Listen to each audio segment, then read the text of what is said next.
Nous avons commencé hier dimanche deux parties de cette étude sur le retour du Seigneur Jésus. Nous savons, le Seigneur l'a dit, il l'a annoncé lui-même, il l'a annoncé par les anges, il l'a annoncé par ses disciples, il reviendra pour chercher son Église. Il y a eu bien des textes des évangiles qui montraient ces choses. Je résume cela pour que nous soyons les uns et les autres orientés sur ce qui a été déjà dit. Et puis, pourquoi Jésus doit-il revenir? Eh bien, il va revenir d'abord pour l'Église, pour avoir les siens avec lui. Quand on aime quelqu'un, on aime l'avoir auprès de soi. Vous êtes bien d'accord? Eh bien, Jésus nous a donné le plus grand amour qui puisse être, c'est-à-dire sa propre vie. Et maintenant que nous avons été sauvés, maintenant que nous avons été purifiés par le sang de l'agneau, qui a ôté ce péché non seulement du monde, mais mon péché, ton péché, chacun pour sa part, eh bien, il veut que nous soyons avec lui dans son ciel. Et comment le pouvons-nous? Et puisque nos cœurs ont été purifiés, l'Écriture nous dit que nous sommes rendus par le Saint-Esprit participants de la nature divine. Et je donnais cet exemple que je vais répéter pour que vous compreniez bien les uns et les autres ce qu'il en est, quels sont ceux qui seront enlevés lorsque le Seigneur reviendra. Si on prend un aimant avec de la limaille de fer que l'on met, puis de la limaille de cuivre, puis de la limaille d'aluminium ou de plomb ou d'autres choses, et même de la sciure. On peut mettre tout ça ensemble, bien mélangé, comme est ce monde, cette humanité, avec toutes sortes de gens qui sont mélangés les uns avec les autres sur cette terre. Eh bien, seule la limaille de fer, quand on va passer un aimant dessus, que va-t-elle faire? Elle va se coller, être enlevée, être retirée de l'ensemble par l'aimant. Pourquoi? Parce qu'elle est de la même nature que l'aimant. Voilà. Le reste, le cuivre, l'étain, si vous voulez, l'aluminium ou d'autres métaux ne viendront pas. La sciure de bois non plus. Ainsi, ceux qui sont de la même nature que Jésus, qui ont reçu Jésus comme leur sauveur, qui ont été purifiés par l'œuvre de Jésus à la croix du Calvaire, qui est mort à ma place, qui est mort à ta place, eh bien ceux-là reçoivent une nouvelle nature par le Saint-Esprit. Ils sont nés de nouveau, ils participent à la nature divine, et ainsi lorsque le Seigneur reviendra chercher ceux qui lui appartiennent, comme disait notre frère tout à l'heure, en un instant, en un clin d'œil, un soixantième de seconde, un clin d'œil. Nous en faisons des centaines par jour sans nous en apercevoir, n'est-ce pas, pour humidifier nos yeux. Eh bien, en un clin d'œil, nous serons transmués, transformés. Et l'Écriture nous dit, nous nous élèverons à la rencontre du Seigneur dans les airs, et ainsi nous serons toujours avec le Seigneur. Voilà donc des paroles de consolation, dit l'Écriture, au milieu de ce monde perverti et corrompu où nous avons toutes sortes de luttes. Mais le Seigneur donc revient pour l'Église. Mais ce ne sera pas seulement pour l'Église qu'il va revenir. J'aimerais résumer certaines choses parce que si j'ai dit tout de suite très rapidement qu'il veut nous avoir avec lui parce qu'il nous aime, et c'est normal, pour passer l'éternité en sa présence, il va revenir également, dit l'Écriture, pour régner en roi sur la terre. Nous aurons l'occasion de le voir un peu plus tard. Lorsque l'Église est enlevée, elle passe d'abord au tribunal de Christ. Et ce tribunal ou cette tribune n'est pas un tribunal de condamnation parce qu'il n'y a plus aucune condamnation pour ceux qui sont en Jésus-Christ. En effet, la loi de l'esprit de vie en Jésus-Christ nous affranchit et nous a affranchis de la loi du péché et de la mort. Et donc maintenant, le Seigneur ne nous condamne plus, mais Christ est pour nous maintenant auprès du Père un avocat. Il intercède pour nous. Et là, il dit, tu vois celui-là, tu vois celle-là, eh bien, c'est mon fils, c'est ma fille que j'ai racheté à grand prix, au prix de ma vie. Et maintenant, Satan, tu t'en vas de sa vie, tu le débarrasses parce que j'ai remporté une pleine victoire et j'ai payé sa dette. Je suis la rançon de quiconque croit dans le Seigneur Jésus. Voilà ce qu'il peut dire devant le Père. N'est-ce pas là un tison arraché au feu? Nous étions destinés à un feu terrible, un feu éternel, qui n'est pas un feu physique, qui est quelque chose de beaucoup plus grave et qui dure pour l'éternité. Et le Seigneur nous a saisis par sa main forte. Il est descendu dans les lieux inférieurs de cette terre et il a retiré des captifs, il les a emmenés et il en a fait don aux hommes. Parmi les hommes que nous sommes, il y a des ministères qui ont été donnés afin que le plus grand nombre soit sauvé. Et il a donné les uns, je cite des textes bibliques, il a donné les uns comme apôtres, les autres comme prophètes, les autres comme évangélistes, les autres comme pasteurs et docteurs, en vue de l'œuvre du ministère. Et ce ministère, ce service, eh bien, c'est le ministère du Seigneur Jésus lui-même, qui se perpétue, qui se continue par chacun d'entre nous. Dans quel but? Ce que Dieu veut, c'est que tous les hommes soient sauvés. C'est que tous ceux qui accepteront la grâce de Dieu puissent ne pas aller dans le feu de la condamnation éternelle, mais soient extirpés de la condamnation, arrachés aux lieux inférieurs, ce qui se dit en latin inferna, et qui a donné le mot enfer.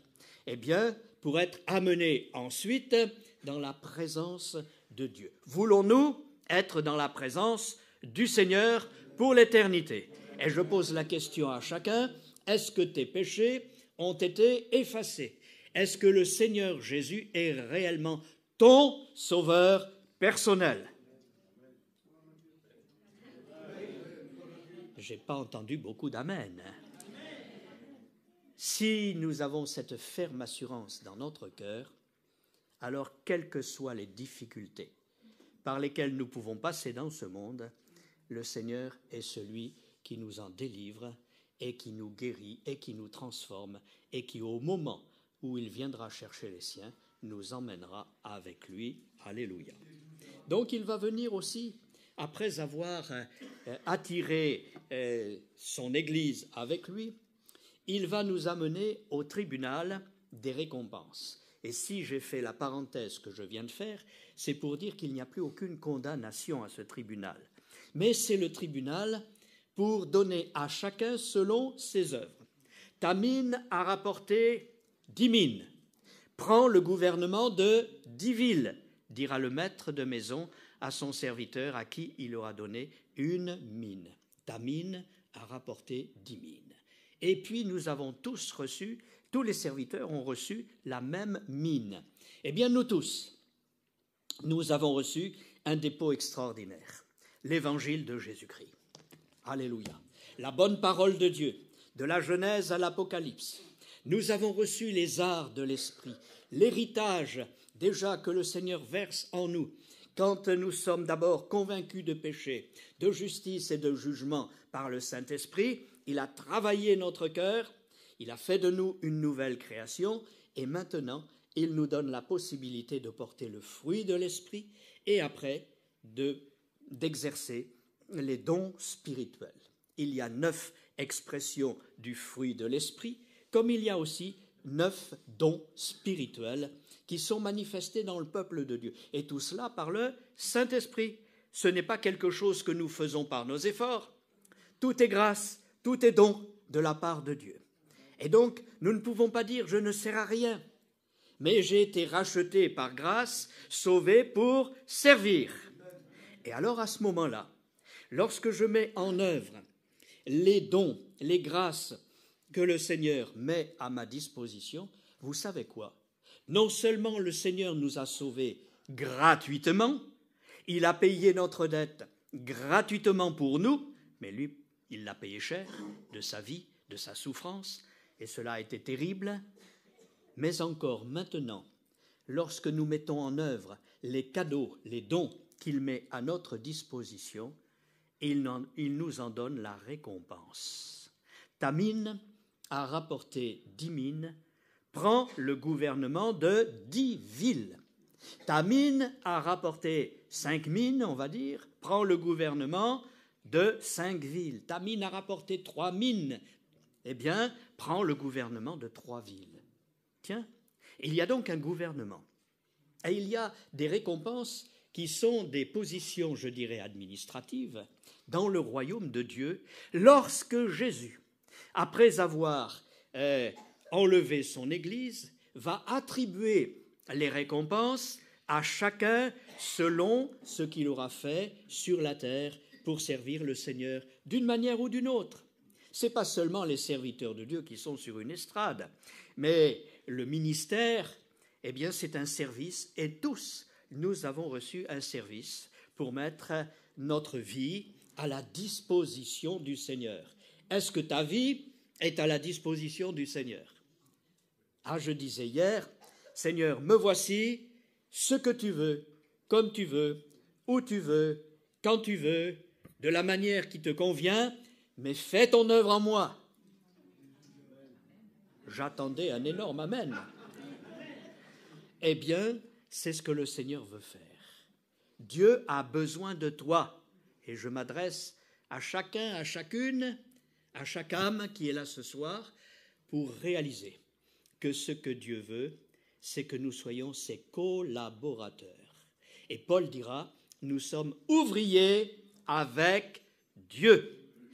Mais il ne nous envoie pas sans outils. Nous n'allons pas faire le travail les mains vides, mais comme je l'ai dit tout de suite, par le Saint-Esprit, il nous a donné tout ce qui contribue à la vie et à nos relations avec Dieu que l'on appelle la piété. Et donc, quand je suis en relation avec Dieu, la personne de Jésus est formée en moi. Elle se développe, et alors, peu à peu, par le travail du Saint-Esprit, qui nous transforme de gloire en gloire, c'est-à-dire d'œuvre de l'Esprit. L'Esprit, c'est la gloire de Dieu. L'Esprit est appelé l'Esprit de gloire, et Christ, par exemple, il nous est dit dans un texte, a été ressuscité par la gloire du Père. Alléluia. Et cette gloire du Père, c'est le Saint-Esprit, qui a ressuscité Jésus d'entre les morts. Amen. Et si celui qui a ressuscité Jésus d'entre les morts habite en nous, alors il rendra aussi la vie à notre corps mortel. Et non seulement notre corps, mais d'abord notre esprit, notre âme, et ensuite notre corps. Et donc ainsi, nous sommes participants de cette nature avec une collaboration avec Dieu, avec les outils qu'il a mis à notre disposition. Est-ce que nous avons des outils en main? Vous avez des outils en main? Que savez-vous faire pour Dieu? Dans votre cœur, dans vos pensées, dans votre maison, dans la rue, dans votre église, je veux dire par là votre communauté, les uns ou les autres. Est-ce que nous mettons en œuvre les outils que le Seigneur a mis à notre disposition? Ce serait dommage de gaspiller un si grand salut, de négliger un si grand salut.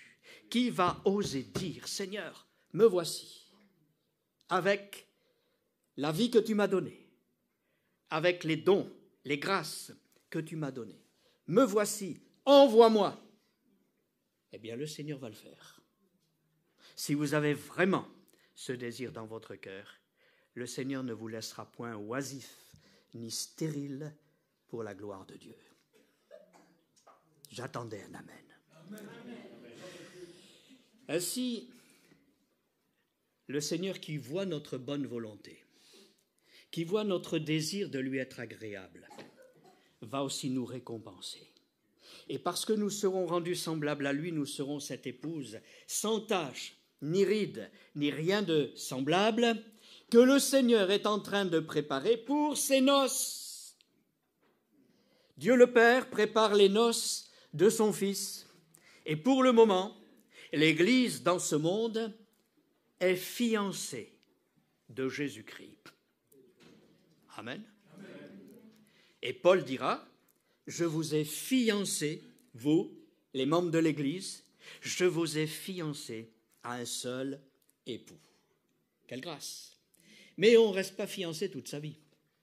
Il arrive un moment où il y a les noces, où l'épouse est rendue semblable totalement à son époux. Elle est identifiée à lui. Et c'est ce que le Seigneur désire. Et alors, quand nous serons un dans l'esprit, dans une plénitude, et que sans tache ni ride, nous serons dans la pleine connaissance de notre Seigneur, puisque l'Écriture nous dit que nous le connaîtrons comme il nous a connus. Lui nous connaît parfaitement. Et nous le connaissons qu'en partie pour le moment. Mais lorsque nous serons avec lui, alors nous le connaîtrons parfaitement. Nous aurons sa sagesse, nous aurons son intelligence, nous aurons sa connaissance parfaite. Nous aurons tout ce qu'il faut pour régner avec lui. Et c'est alors que le Seigneur reviendra sur la terre et ses élus l'épousent avec lui pour pouvoir établir son règne qui durera sur cette terre pendant 1000 ans, qui est annoncé dans l'Apocalypse. Et nous trouvons cela annoncé par 6 textes différents qui nous mentionnent ces 1000 ans. Voilà. Et nous régnerons avec Christ. Mais avant ce moment-là, eh bien, sur la terre, il se sera passé des choses terribles. Parce que l'Église ayant été enlevée, je résume parce que les textes seraient trop nombreux, j'en ai des dizaines à citer s'il le fallait, on y passerait bien du temps, donc je résume tout cela.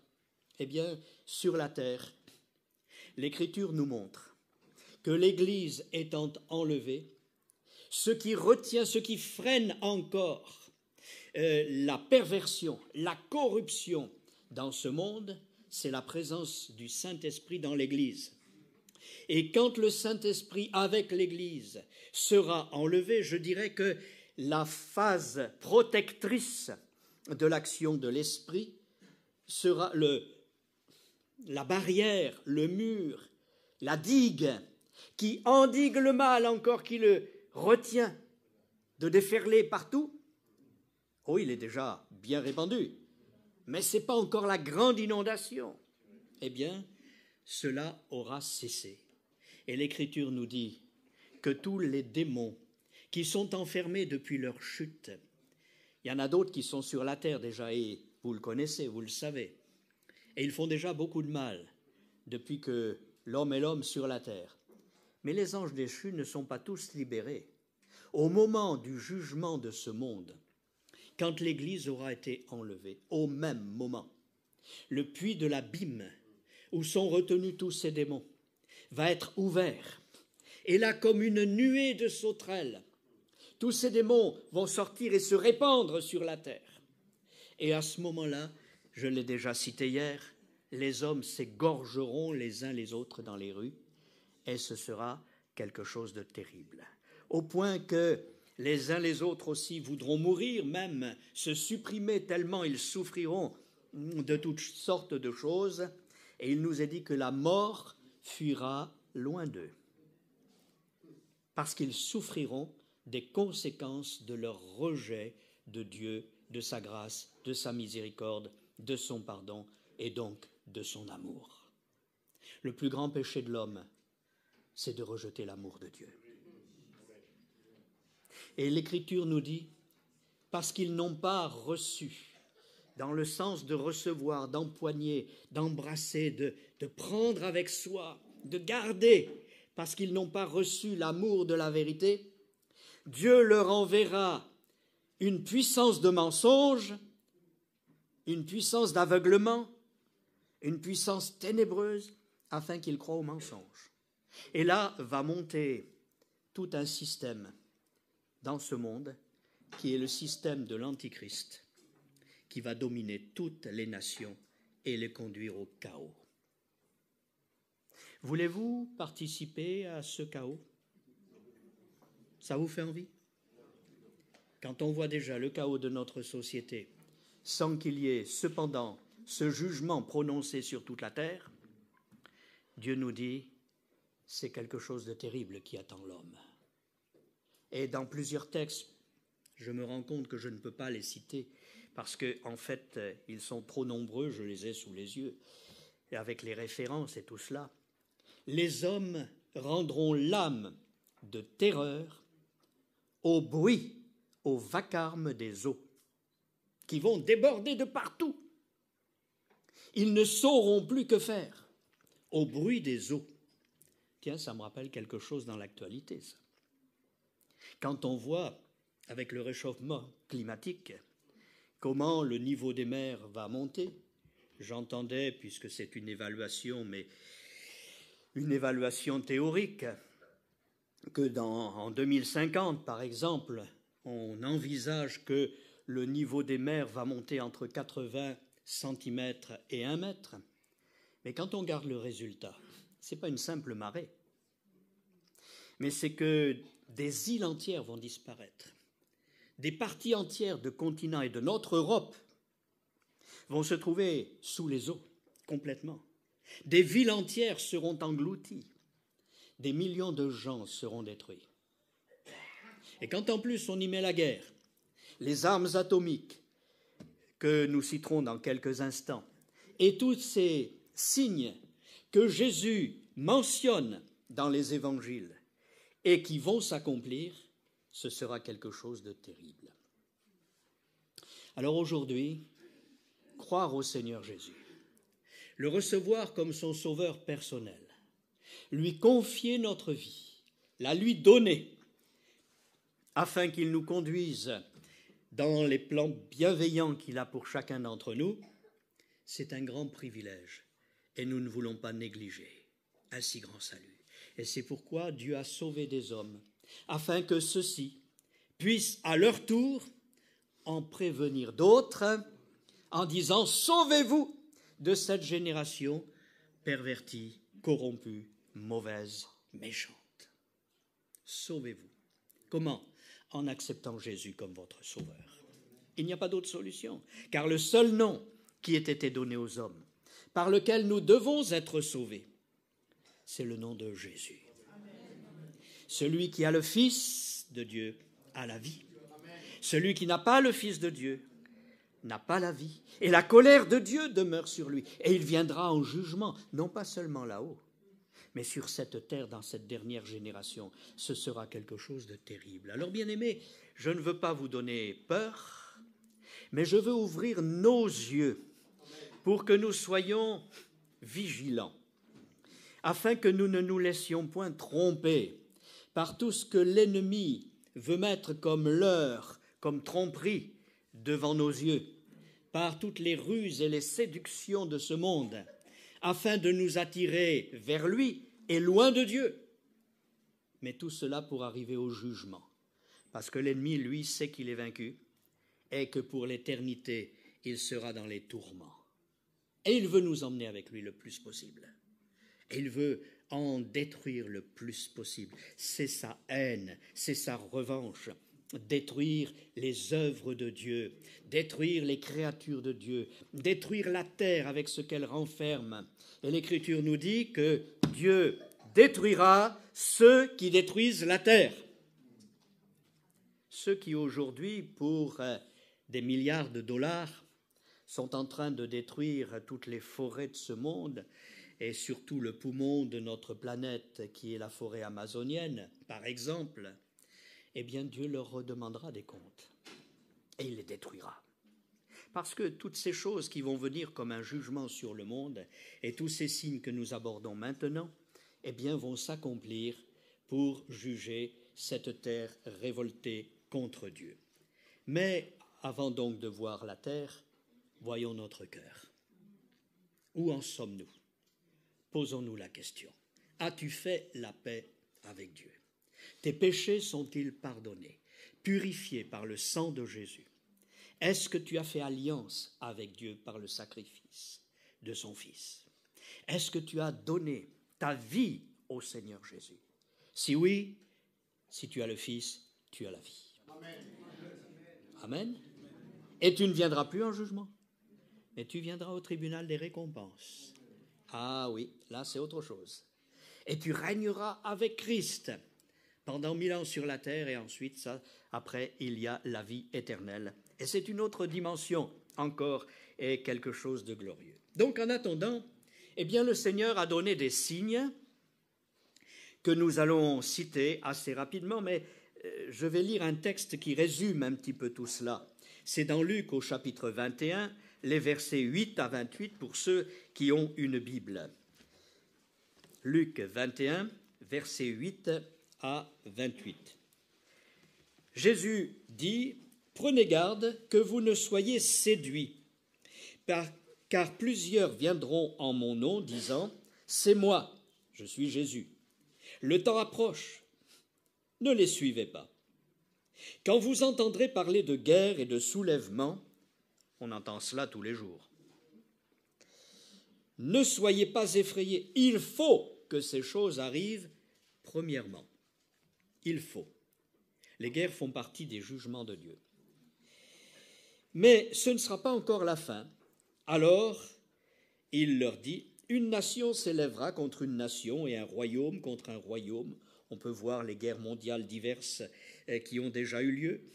Il y aura de grands tremblements de terre et en divers lieux, des pestes, des famines. Il y aura des phénomènes terribles, c'est-à-dire des manifestations visibles, phénomènes terribles, et de grands signes dans le ciel, des choses qui vont s'accomplir, visibles dans le ciel. Mais avant tout cela, on mettra la main sur vous et l'on vous persécutera. On vous livrera aux synagogues, on vous jettera en prison, on vous mènera devant les rois et devant les gouverneurs à cause de mon nom. Cela vous arrivera pour que vous serviez de témoignage. Alors, on peut se dire, mais Seigneur, pourquoi tu permets toutes ces choses ? Tu as sauvé tous ces gens-là. Et quand nous voyons tout ce que l'apôtre Paul, par exemple, a subi de tribulations et qu'il exprime dans diverses épîtres, eh bien, on peut se dire, mais Seigneur, pourquoi est-ce que tu as permis cela ? Eh bien, Jésus le lui dit, c'est pour que tu rendes témoignage, non seulement à Jérusalem, mais encore à Rome, devant même César, devant les rois, devant les plus grands, mais que partout dans le monde aussi, tous ceux et celles qui sont des témoins du Seigneur Jésus passent par des moments quelquefois difficiles pour être en contact avec d'autres qui sont dans ces lieux-là, pour pouvoir leur apporter le témoignage de la grâce, même au milieu des tribulations et même au milieu des difficultés. Et alors, vous allez dire, mais comment est-ce que je vais m'en sortir dans ces moments-là ? Alors écoutez ce que dit le Seigneur lui-même. Mettez-vous donc dans l'esprit de ne pas méditer votre défense, car moi le Seigneur Jésus, je vous donnerai des paroles et une sagesse telles que vos adversaires ne pourront leur résister ou les contredire. Alléluia. Alors ne nous cassons pas la tête pour savoir qu'est-ce que je vais dire à mon patron, qu'est-ce que je vais dire à ma famille, qu'est-ce que je vais dire à celui-ci ou celle-là qui s'oppose à moi. Ne te pose pas le problème, regarde au Seigneur, ouvre ta bouche à ce moment-là et le Seigneur la remplira par ses paroles et par son esprit. Alléluia. Donc, c'est lui-même qui agit par le Saint-Esprit en chacun d'entre nous et qui nous rend capables de rendre témoignage de la vérité. Vous serez livrés même par vos parents. Oh là là, alors ça, on n'aime pas ça. Hein ? Comment ? Des gens qu'on respecte, des gens qu'on aime, des gens avec qui on a une relation quand même intime, c'est eux qui nous livreront. Savez-vous pourquoi ? Quelqu'un l'a dit, un philosophe, si tu vois un homme maltraiter son frère, sache qu'il a derrière lui ou au-dessus de lui un autre homme qui l'oppresse, qui le domine. Et c'est à cause de cette domination que lui-même devient un oppresseur. Je vais vous dire, ceux qui vous en veulent, ceux qui vous maltraitent, ceux qui vous méprisent, sont plus des victimes que des coupables. Comment? Mais tu vois tout le mal qu'il m'a fait. Tu vois toutes les paroles qu'il m'a dites. Mais si tu savais l'oppression qu'il y a dans sa vie, si tu connaissais les souffrances intérieures et toutes ces charges qui sont là sur ses épaules et qu'il écrase dans une souffrance terrible, alors tu comprendrais qu'il essaye un peu de partager avec les autres ce genre de souffrance en harcelant ceux qui sont en dessous de lui dans la hiérarchie sociale. Eh oui, donc il y a des éléments qui sont là, bien sûr, chacun est responsable de ses actes. Et chacun rendra compte également de ses actes. Dieu est juste, Dieu est saint, et il rendra à chacun selon ses œuvres. C'est pourquoi l'Écriture dit « Laisse agir, ne vous vengez pas vous-même, bien-aimés, mais laissez agir celui qui dit « À moi la vengeance, à moi la rétribution ». Pourquoi? Vengeance, en latin vendicare, signifie faire justice.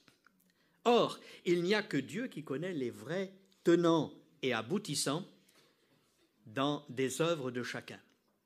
Pourquoi celui-ci a dit cela? Si tu savais l'amertume qu'il y a dans son cœur, si tu savais la rancune et la haine qui est là dans son cœur, à cause de ce que celui-ci et l'autre est là avant toi, ont fait dans sa vie, depuis son enfance même. Aujourd'hui, c'est un révolté. Et tu portes les conséquences de sa révolte, peut-être. Mais pourquoi est-il révolté? Parce que d'autres l'ont opprimé, avant que lui-même t'opprime. Et c'est pourquoi Jésus dit « Priez pour vos ennemis ». Wow, alors là, ça change la vision des choses. Pourquoi? Il m'a insulté. Si tu savais ce qu'on lui a dit depuis son enfance, tu comprendrais le débordement de ses paroles et tu aurais pitié de lui. Tu prierais pour lui. Seigneur, éclaire-le. Seigneur, bénis-le. Agis, délivre-le. Et en priant ainsi, nous allons voir les uns ou les autres, et par expérience on peut le dire, que Dieu est celui qui change les cœurs, qui change le mal en bien. La malédiction qu'il a prononcée en bénédiction divine qui te retombe dessus. Alléluia. Ah, ça change la vision de la vie. Hein? C'est pourquoi le Seigneur dit, ne cherchez pas à vous justifier vous-même, à vous défendre vous-même, mais le Saint-Esprit mettra en vous à l'instant même tout ce que vous aurez à dire. Même pour vos parents, pour vos frères, puisque vous serez également persécutés par eux. Pour vos proches et vos amis, ils vous feront mourir. Ils feront mourir plusieurs d'entre vous. Vous allez dire, mais est-ce que le Seigneur permet cela? Oui. Pourquoi? Parce que dans un autre passage, il nous est dit que même les justes auront besoin d'avoir leur robe, c'est-à-dire leur manifestation extérieure, purifiée, lavée. Et à cause de beaucoup de choses qui ont été faites et qui ne sont pas de Dieu, il faudra qu'une purification, une justice soit réalisée dans leur vie. Parce que dans la justice de Dieu, il est dit, il vous sera fait comme vous aurez fait. On vous traitera comme vous avez traité les autres. Si vous ne vous êtes pas repenti, le Seigneur vous a pardonné. Mais dans sa justice, il sera obligé de vous faire passer par les mêmes conditions que vous avez fait passer d'autres personnes. Alors là, on va réfléchir à deux fois avant de se lancer en guerre contre les uns ou les autres, avant de prononcer certaines paroles, avant de dire « Ouais, c'est pas juste, je lui ferai comme il m'a fait, je vais me venger. » Ah là, c'est pas ça la vengeance. La vengeance, c'est rendre justice. Mais Dieu va te faire vengeance aussi à toi. Si tu réclames la vengeance, et je me souviens de cas en Afrique que nous avons dû voir, il vous sera fait comme vous aurez fait. Et je vous assure que le Seigneur est expert pour rendre à chacun selon ses œuvres. C'est terrible quelquefois. C'est pourquoi, puissions-nous dire, Seigneur, fais miséricorde. À moi peut-être, oui bien sûr, mais à mon frère aussi, à ma sœur, à mon voisin, à mon ennemi, parce qu'il a besoin de ta grâce, il a besoin de ton pardon. Et moi le premier, je dois lui pardonner, c'est-à-dire le libérer et me libérer de tout ce que mon mauvais cœur voudrait retenir contre celui-ci ou contre celui-là. Ah oui, il y en a qui comprennent ce que ça veut dire, qui l'ont vécu. Eh bien, pour nous, c'est pareil. Et le Seigneur nous donne ce conseil dans ce sens-là. Plusieurs même vous feront mourir. Vous serez haïs de tous à cause de mon nom, mais il ne se perdra pas un seul de vos cheveux. Et par votre persévérance, vous sauverez vos âmes. Et alors suit une description, d'abord concernant Jérusalem dans un certain temps, c'est-à-dire à partir du verset 20 jusqu'au verset 24. Il est question de ce qui s'est produit déjà du temps de Antiochus Épiphane. Il était tellement méchant qu'on l'appelait Épimame, c'est-à-dire le fou, celui qui faisait des choses terribles. Eh bien, c'est un général qui est venu attaquer, je ne dirai pas d'où, il est venu attaquer Jérusalem et il a fait des choses abominables. Il a détruit le temple, il a mis à mort, il est venu avec 22 000 hommes à Jérusalem, il a fait mourir des dizaines de milliers de Juifs, il a saccagé le temple, il l'a profané en égorgeant une truie sur l'autel des holocaustes et en y dressant à la place le dieu grec. Bon, tout cela, c'était très mauvais.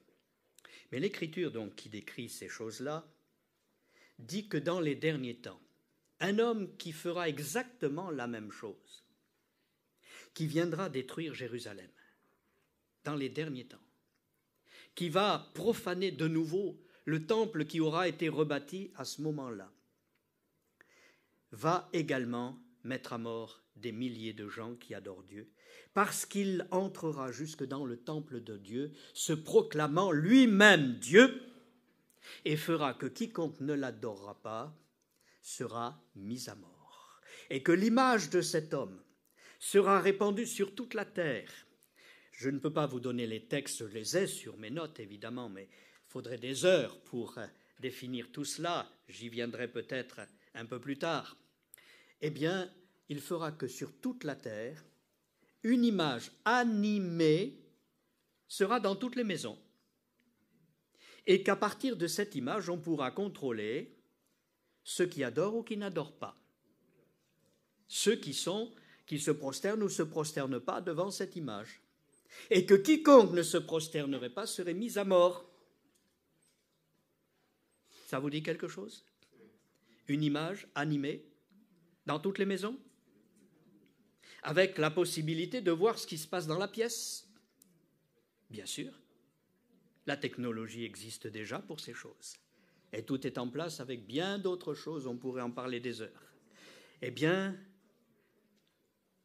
nous devons savoir que nous sommes à la veille, à la porte de choses difficiles qui vont arriver pour le peuple d'Israël, mais aussi pour le monde entier. Et à partir de là, il nous est dit, verset 25, « Il y aura des signes dans le soleil, dans la lune et dans les étoiles. Et sur la terre, il y aura de l'angoisse chez les nations qui ne sauront que faire au bruit de la mer et des flots. » Raz-de-marée, tremblement de terre, etc. Les hommes rendront l'âme de terreur dans l'attente de ce qui surviendra sur la terre, car les puissances des cieux seront ébranlées. Alors, on verra le Fils de l'homme venant sur une nuée avec puissance et une grande gloire. Et ailleurs, il nous est dit, ses pieds se poseront sur la montagne des Oliviers, d'où il a été enlevé. Et comme disaient les anges aux disciples qui ont vu Jésus s'élever sur les nuées et disparaître à leurs yeux, celui que vous avez vu ainsi disparaître à vos yeux reviendra de la même manière que vous l'avez vu allant au ciel.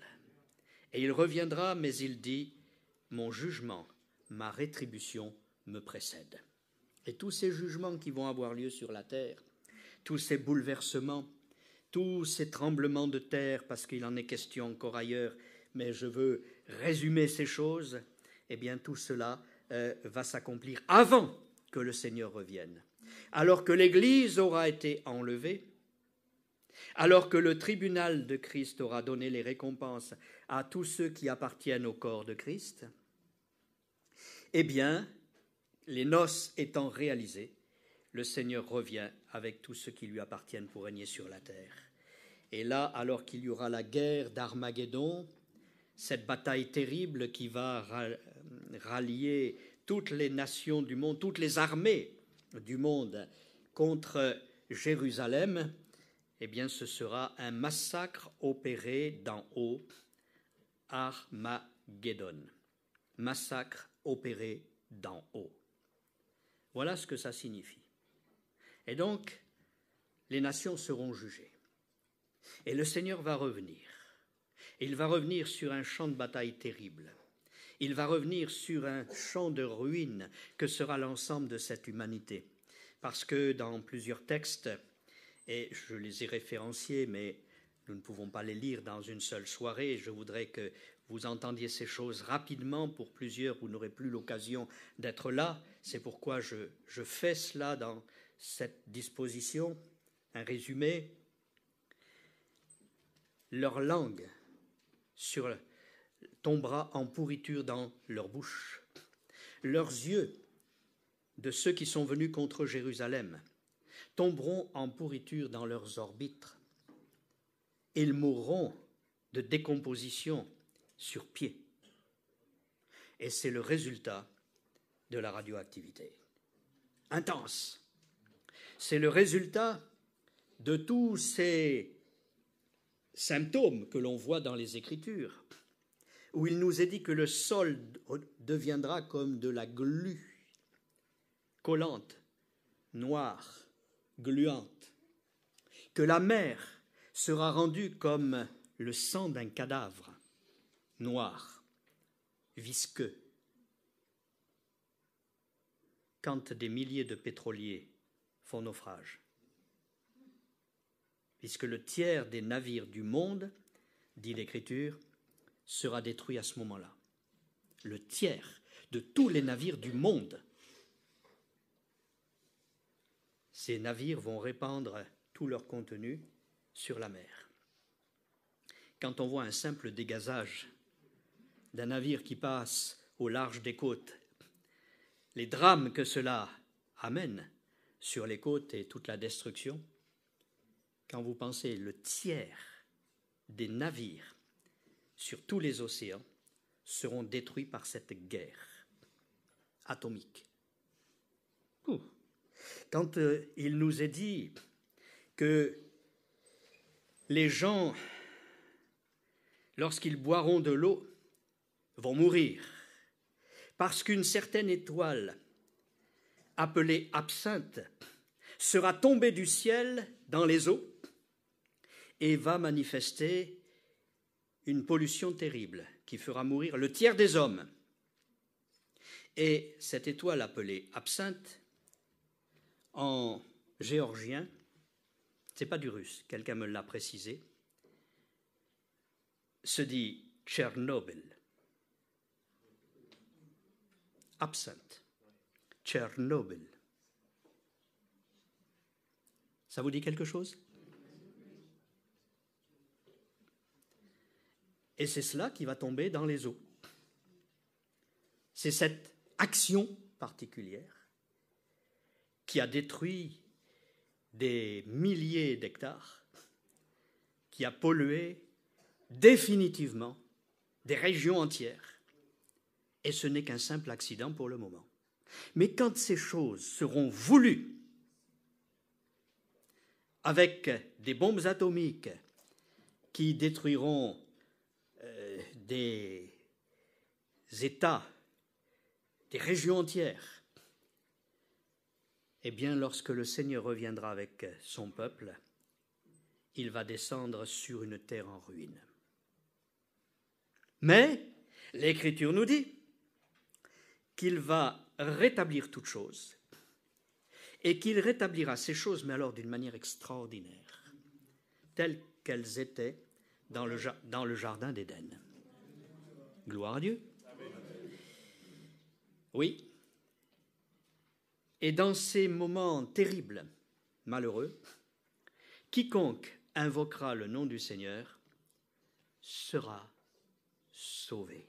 Il y aura encore des hommes, des femmes, grand nombre de personnes qui seront arrachés à tout cela. Parce qu'ils auront osé, contre les ordres de l'Antichrist, au prix de leur vie même, honorer le Seigneur et lui donner leur vie. Parce que quiconque prononcera à ce moment-là le nom du Seigneur sera mis à mort. Et l'Écriture nous dit décapité.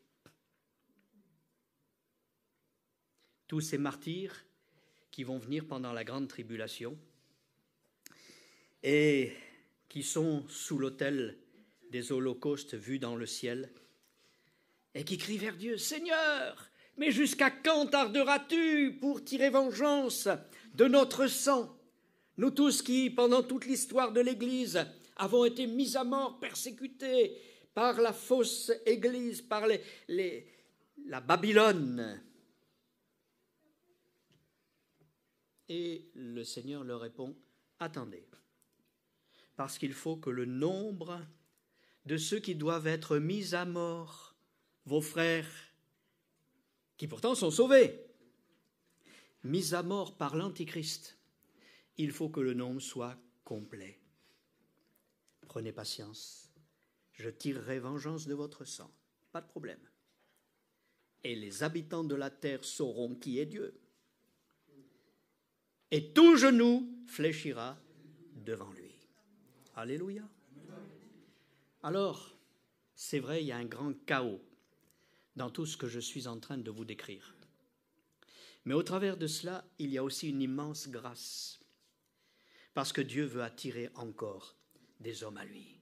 Il enverra des anges, alors que l'Église a été enlevée. L'action du Saint-Esprit, qui est partout et en tout temps, continuera à agir. Et il nous est dit que des anges passeront avec un évangile éternel et proclameront qu'il ne faut pas adorer l'Antichrist, ni avoir le nombre de son nom, le nombre de la bête, 666, ni se soumettre aux ordres de l'Antichrist. Et ceux qui ne voudront pas le faire, évidemment, seront mis à mort.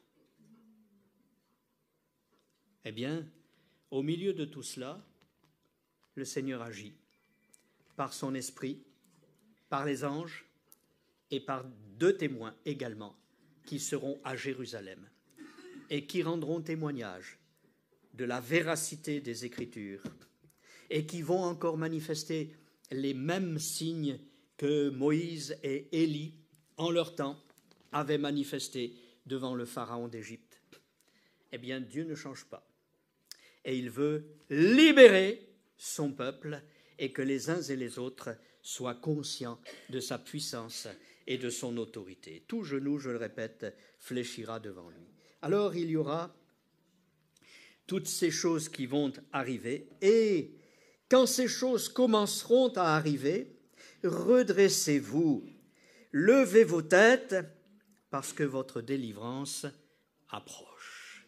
Le Seigneur va revenir. Alors, dans ces choses, Jésus va terminer la pensée en disant « Prenez garde à vous-même, de crainte que vos cœurs ne s'apesantissent par les excès du manger et du boire et par les soucis de la vie, et que ce jour ne vienne sur vous à l'improviste. Il sera comme un filet. » Et en anglais, le mot filet se dit net. Net. Internet, un filet sur tous les habitants de la Terre, avec des éléments qui vont mettre tout le monde dans le même sac, la même nasse, le même filet, de manière à entraîner tout le monde dans le même sens vers la perdition. Et donc, cela viendra comme un filet sur tous ceux qui habitent la surface de la terre, de toute la terre. Veillez donc et priez en tout temps, afin que vous ayez la force d'échapper à toutes ces choses qui arriveront et de paraître debout devant le Fils de l'homme. Debout, vainqueur, purifié, justifié, sanctifié par la personne et par l'œuvre de Jésus. Christ est ton sauveur. Et alors qu'il y a des choses difficiles qui vont arriver sur la surface de toute cette terre, es-tu prêt à la rencontre de ton Dieu? L'Écriture nous dit, prépare-toi, Israël, à rencontrer ton Dieu. Mais il dit à chaque homme, prépare-toi aussi maintenant à rencontrer non pas Dieu comme un juge, mais à le rencontrer comme un époux, à le rencontrer comme un ami, à cause de Jésus qui a porté ton péché, qui a donné sa vie à ta place. Prépare-toi maintenant, sois réconcilié avec Dieu, accepte la grâce qui est en Jésus-Christ. Ne marche pas selon les pensées de ce monde, mais confie-toi en ton Sauveur. Alors, lorsque le Seigneur va être dans cette parution, puisque c'est le mot parousia, alors tout genou fléchira devant lui. Nous pouvons dire au Seigneur, Seigneur, j'ai peut-être passé beaucoup de temps dans des choses vaines. J'ai passé beaucoup de temps dans des voies de péché. Autrefois, enfant de colère, c'est-à-dire, non pas j'étais coléreux, mais j'étais destiné à la colère de Dieu, ce dont on vient de parler. J'étais destiné à la colère. Et il nous est dit, je l'ai cité tout à l'heure, que celui qui n'a pas le Fils n'a pas la vie, et la colère de Dieu demeure sur lui. J'étais donc destiné à la colère. Eh bien, le Seigneur nous dit, sois réconcilié avec Dieu. Autrefois, enfant de colère, j'ai sali ton précieux nom. Maintenant, près de toi, mon Père, à genoux, ou devant toi, mon Père, à genoux, je demande pardon. Je te donne ma jeune vie. Prends mon corps, prends mon âme. Ton précieux sang me purifie. Tu as vaincu le diable et tu me rends vainqueur. Je crois que vous le connaissez, ce chant, n'est-ce pas? Il émane de vos milieux. Eh bien, ce sont des choses que le Seigneur veut nous faire prendre conscience. Il est temps de sortir enfin du sommeil. Il est temps de nous réveiller de cette léthargie dans laquelle nous sommes tombés. Et comme je viens de le lire, je reprends, si vous voulez, la pensée. Prenez garde à vous-même, de crainte que vos cœurs ne s'apesantissent, ne s'alourdissent par les excès du manger et du boire et par les soucis de la vie. Un sommeil pesant qui est là sur cette humanité. Mangeons et buvons, car demain... Ah bon, est-ce que vous voulez mourir? Mangeons et buvons, car demain nous mourrons. Vous faites bien de le citer, c'est vrai, c'est ça. Mais aujourd'hui, veillons et prions pour avoir la force d'échapper à ces choses et d'être trouvés debout lorsque le Fils de l'homme paraîtra. Alléluia. Puisque nous ne savons ni le jour ni l'heure, nous allons dire, Seigneur, prépare nos cœurs maintenant à te rencontrer. J'en resterai là pour ce résumé ce soir. Et finalement, je ne vous ai pas lu beaucoup de textes qui étaient prévus d'ailleurs. Mais comme il faut avoir une idée générale pour ceux qui ne sont là que pour cette soirée, j'ai voulu résumer ces choses. Nous allons prier que le Seigneur prépare nos cœurs.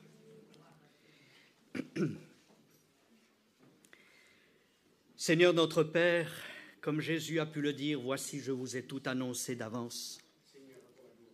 Et ces choses, tu as prévenu ton peuple d'Israël, mais tu as prévenu aussi l'Église, et tu as prévenu ce monde. Et tu désires que les uns et les autres, ayant fait la paix avec toi, nous soyons nous-mêmes des porteurs d'une bonne nouvelle, non pas que le monde va être détruit, car c'est un fait inéluctable, on ne peut pas lutter contre, cela se fera, mais la bonne nouvelle, c'est que quiconque croit au Fils a la vie éternelle. Il ne vient point en jugement, mais il est passé de la mort à la vie. Il est passé de la puissance de Satan à la puissance de Dieu. Il est passé des ténèbres à la lumière. Et étant devenu lumière lui-même, il peut devenir un instrument de lumière pour sauver les autres, afin, comme dit Jésus, que votre lumière luise ainsi devant les hommes, afin qu'à leur tour, ils deviennent également lumière, qu'ils passent à la lumière de Jésus-Christ, qui est la lumière du monde. Nul ne vient au Père que par lui. Seigneur, permets que tous ceux qui sont là, qui entendent ta parole, puissent se dire « J'ai assez perdu de temps, j'ai assez offensé ton saint nom, j'ai assez gaspillé ma vie. Seigneur, transforme-moi, purifie-moi, fais de moi un instrument utile entre tes mains. Conduis ma vie pour qu'elle te soit agréable et que tu puisses ainsi sauver encore d'autres âmes. Ce que tu veux, c'est vrai, j'aime à le répéter, c'est que tous les hommes soient sauvés. Mais chacun sera libre d'accepter ou de refuser. C'est pourquoi tous ne seront pas sauvés. Tu respectes le choix de chacun. Tu as dit, je mets devant toi la vie et la mort, le bien et le mal. Choisis la vie, le bien, pour que tu vives. Et le bien, c'est de te connaître. La vie éternelle, c'est de te connaître, toi, le seul vrai Dieu, et celui que tu as envoyé, Jésus-Christ. Que plusieurs ce soir qui peut-être ne te connaissent pas vraiment, ils ont entendu parler de toi, et ils savent bien des choses sur toi, mais ils ne sont pas dans l'intimité de ton cœur. Et tu pourras peut-être dire à beaucoup dans ce monde qui ont entendu parler de toi, et qui te diront, mais Seigneur, tu as marché dans nos rues, nous avons entendu ta parole, nous avons chassé des démons en ton nom, nous avons guéri même beaucoup de malades en ton nom. Je ne vous connais pas, répondras-tu. Retirez-vous de moi, vous qui commettez l'iniquité. Et ailleurs, tu dis, je ne vous ai jamais connu. Permets donc que ce soir, plusieurs te connaissent. La vie éternelle, c'est qu'ils te connaissent, pas savoir seulement, mais être dans l'intimité de ton cœur. Qu'il en soit ainsi pour chacun. Glorifie ton nom, sauve les âmes, conduis dans la vérité, la lumière, et que Jésus soit élevé dans nos vies. Et au milieu de l'Église, pour ta gloire, notre Père, par la puissance du Saint-Esprit qui agit en chacun de nous. Amen.